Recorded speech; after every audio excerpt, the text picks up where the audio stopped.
Senhor Presidente, senhoras e senhores deputados, o Governo propõe hoje ao Parlamento uma mudança na lei da nacionalidade. Queremos corrigir os erros recentes das esquerdas que facilitaram o acesso à cidadania portuguesa e consagrar uma visão mais exigente de que a nacionalidade portuguesa pressupõe uma ligação sólida com a nossa comunidade política.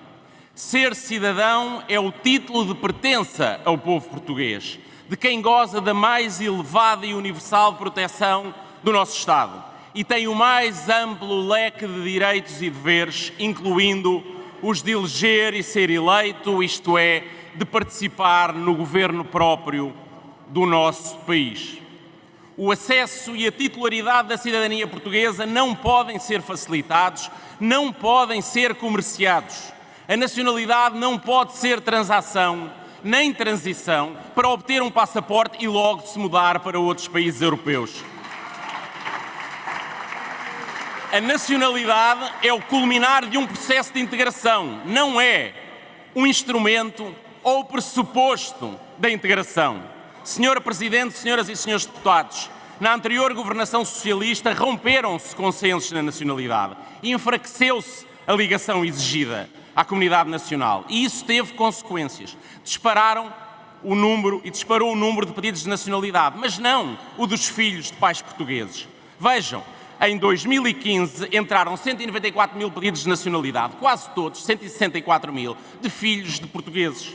Mas já em 2022 entraram 362 mil pedidos, dos quais apenas 160 mil filhos de portugueses. Ou seja, em 7 anos cresceu para quase o dobro o número total de pedidos, mas o dos filhos de portugueses diminuiu.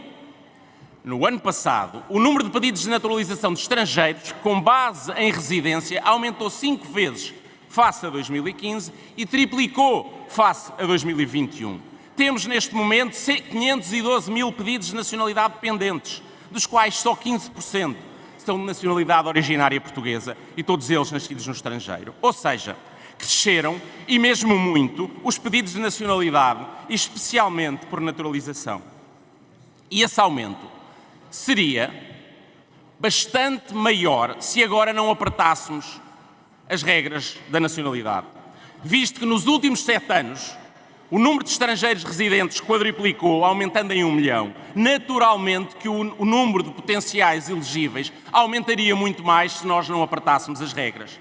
Ou seja, tudo isto acontecia sem que a integração e a ligação efetiva estivesse assegurada. Portanto, senhoras e senhores deputados, o que propomos são mudanças na lei da nacionalidade em resposta a alterações na lei e na realidade da nacionalidade. Mas assumamos, também há conexão entre as leis da nacionalidade e a política de imigração. Sim, um regime facilitista de nacionalidade tem um efeito e criou um efeito de chamada na imigração que é preciso corrigir. Por tudo isto, porque os portugueses assim o escolheram nas eleições, aqui estamos, a cumprir a nossa promessa eleitoral de tornar mais exigente e efetivo o acesso à nacionalidade portuguesa.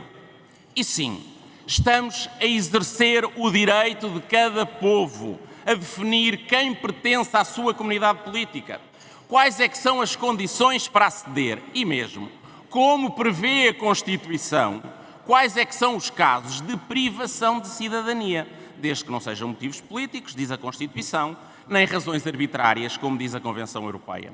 Quero assim destacar os 5 principais medidas que propomos para tornar mais efetiva a ligação à comunidade nacional. Primeiro, para a aquisição de nacionalidade originária por nascimento em Portugal de filhos de estrangeiros. Passamos a exigir declaração de vontade, e não só porque sim. Que os pais tenham residência legal e não que sejam ilegais. E que essa situação de residência legal exista há pelo menos 3 anos. Ou seja, somos mais exigentes que hoje, mas já agora, menos do que antes de 2018, quando o período era de 5 anos. Propomos mais exigência para a naturalização dos estrangeiros residentes.